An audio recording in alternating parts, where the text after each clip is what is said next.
Jose Solorio, thank you for the question. I think it's very important that when we address the educational needs of our students that we address the broad spectrum.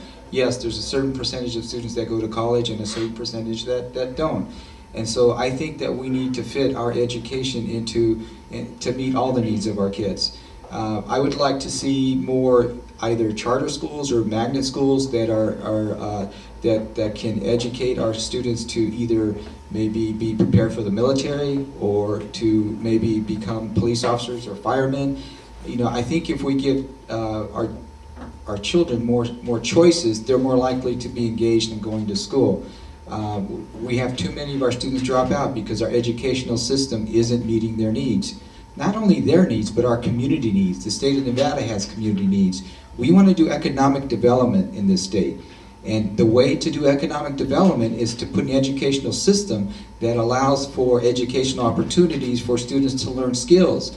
For example, we're looking at solar energy, we're looking at green energy. Why don't we get something going where we have schools that teach the skills needed in these industries so that when companies are looking to open business here, they have a set of employees ready to go to work and to do those fields. So this is an example. Yes, we need to offer more, and as Yvette said, part of the solution is money, and that's the solution that is part of. There's many prongs to the solution, but we do have to address money sooner or later. And right now we're in a downward spiral when it concerns money. Our sales taxes are going down because home values are going down. Our sales tax revenues are going down because we have less revenue collected, and that means less money. And so we see right now where we could lose as many as 1,000 positions within the Clark County School District, and that's devastating. And until we address how can we reverse this, how can we make our tax system better, where it's not like the carriage horse engine, because our tax system was developed well over 50 years ago. How can we improve that?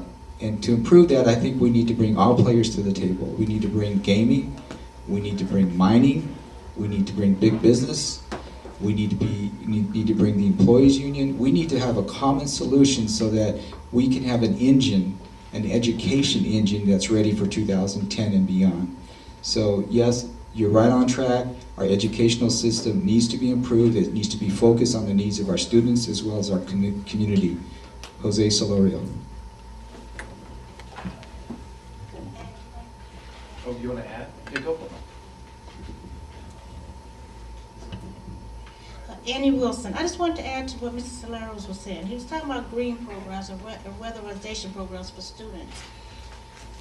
What we need to look at there, I think there are programs out there now. There are new programs, workforce development. There are new programs out there right now as we speak today that's working with different individuals on these programs. And what I think, and I'm sure that we can make this happen, is to get the students involved, talk to workforce development. I know the contact people, and that's something that we could do to get these kids involved in these programs. That wouldn't be hard to do. There's other programs. The city of Las Vegas, they have youth programs to get the children involved. It's a lot of things out there that we're not aware of.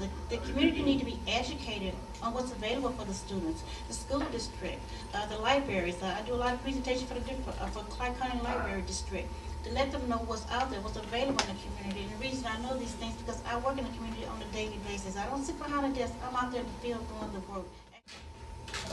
Our casino industry is interested. So all the players that have a vested interest in having a smaller school districts, I'd bring them to the table. So I guess step one would be getting input from involved partners. Jose Solorio. Annie Wilson, we're talking about decentralization of schools, smaller schools. I agree with smaller schools. I think students, smaller classrooms, students learn more in a smaller classroom. I know this is a fact because my son's school, before he started going to school, and now he's in high school now, junior high, middle school, he was in a small school, and he learned a lot. And it's about building that foundation. The smaller the class, the better it is a lot of times because of the foundation. The students learn, the teachers are able to work with the students one-to-one. Now, if we're going to decentralize the school district, like I say, we need to have the parties to the table. You mentioned the teachers, some the teachers, the school district, by the Board of Regents. But what we have to have the parents. The parents have to be there. We have to change their mindset. We have to have the parents involved because, like I said, it's like no child left behind. If we think about decentralizing the school system, you have to have the parents there because we don't want to leave a child behind. We want to make sure each child have a fair and equal opportunity to learn. We want to do that. So, I do agree with smaller school systems. Like I said, again, we don't want to leave any school behind because we do have some schools that's left behind. So that's one of the things that we don't want to do. Annie Wilson?